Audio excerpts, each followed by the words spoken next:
Welcome to This Explainer. Today, we're diving into a profoundly important, yet honestly frequently overlooked chapter of American history. We're talking about the expansive Mexican-American fight for equality. Now, this isn't just a story about a single moment in time. It's a massive, dynamic struggle over citizenship, land, labor, and really what it truly means to participate in American democracy. We've got some fascinating ground to cover today, so let's jump right in. When you hear the phrase civil rights, what immediately pops into your head? For a lot of us, our education has framed the movement almost entirely within this traditional black and white binary. And hey, while that history is absolutely vital, that two-class framework often leaves out the huge, complex movements spearheaded by Mexican Americans and other communities out in the West and Southwest. They were fighting parallel battles, experiencing entirely unique forms of discrimination, and forging their own really powerful paths to justice. Okay, let's dive into this. We're going to explore this history by looking at 5 distinct battlegrounds. First, going beyond black and white.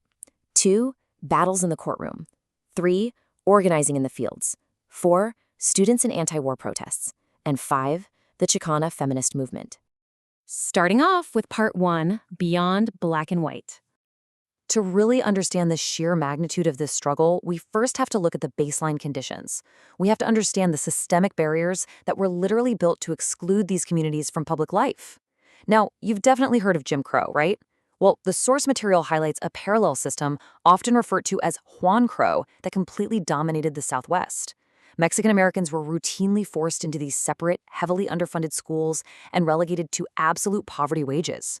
But it actually went even further than everyday segregation. During the Great Depression, the Mexican repatriation campaigns forced hundreds of thousands of people of Mexican descent, and yes, that included actual U.S. citizens, right out of the country. Entire communities were targeted. This was the intense, everyday reality they were organizing against. Let's move to part 2, battles in the courtroom. Facing this intense level of systemic exclusion, everyday families realized pretty quickly that they had to strike at the very foundation of these unequal laws, using the legal system itself. And let's see how this builds, because change really was a ripple effect of local communities just flat out refusing to back down.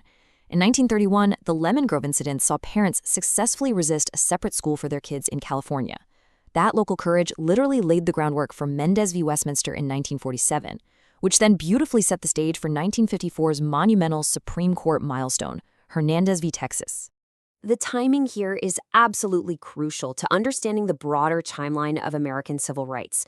In 1947, Sylvia Mendez's family fought to enroll her in an Orange County public school, and that led to Mendez v. Westminster.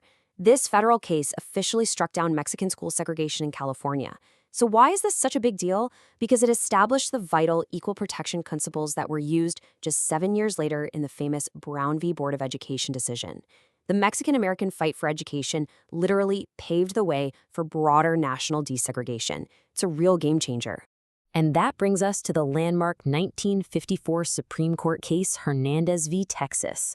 The core argument here was all about juries. Basically, Mexican Americans were being systematically excluded from serving on juries in Texas. Local courts were trying to claim that since Mexican Americans were technically classified as white by the state, they weren't actually being discriminated against under a two-class black and white racial theory. Pretty sneaky, right? But the Supreme Court completely rejected that. They ruled that Mexican Americans and other national origin groups were explicitly protected under the 14th Amendment. It officially recognized that they experienced unconstitutional exclusion and had the absolute right to equal protection under the law. That brings us to part 3, organizing in the fields.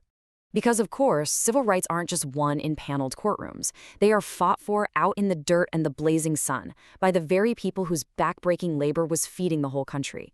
And this brilliantly illustrates the multi-layered strategy of the United Farm Workers, led by iconic figures like Cesar Chavez and Dolores Huerta. They knew a simple strike wouldn't be enough against these massive, powerful agricultural growers. So first, the workers would strike for contracts and humane conditions. Second, they took the fight straight to the supermarkets, organizing massive national consumer boycotts.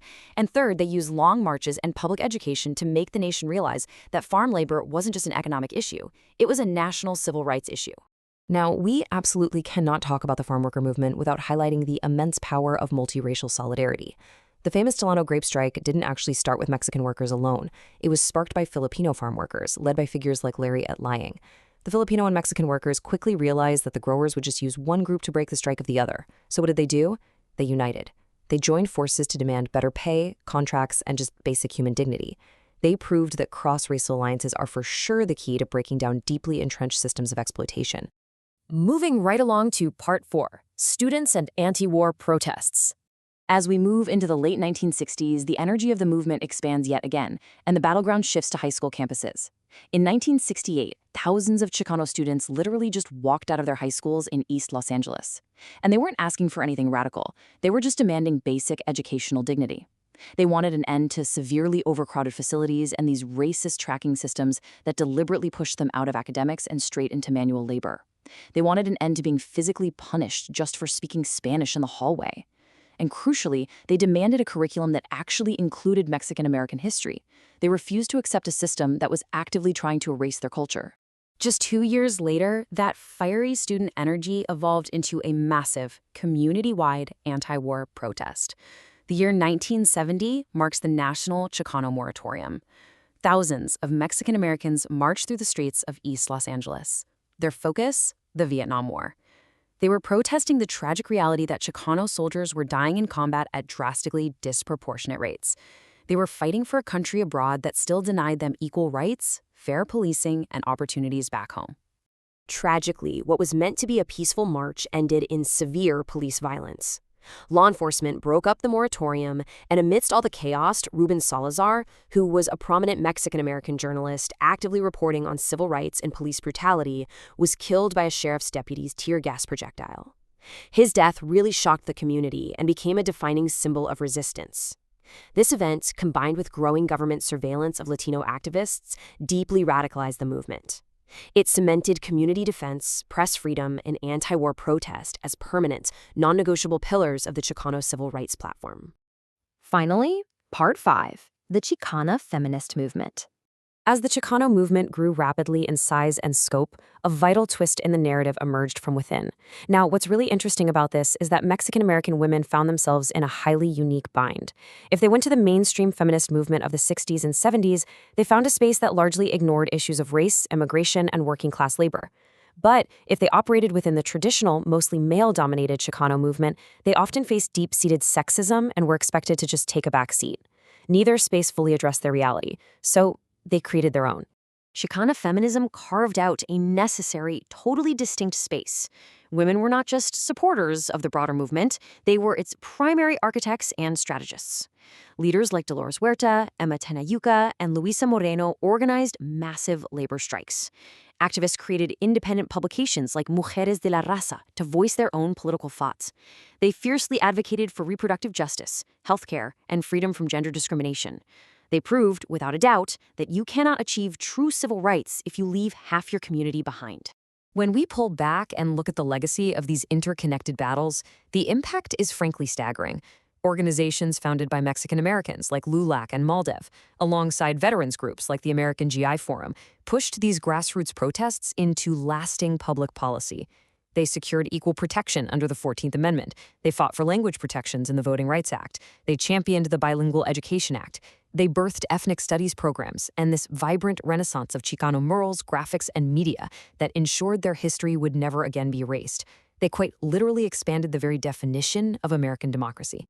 Mexican-American civil rights history is not a footnote.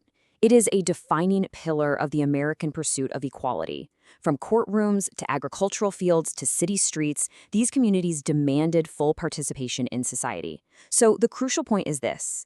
How does understanding this multifaceted struggle, the legal wins, the labor strikes, the feminist organizing, reshape your view of American democracy today?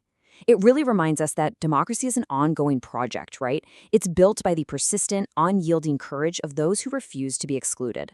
Thanks so much for joining me for this explainer, and keep exploring this incredible history.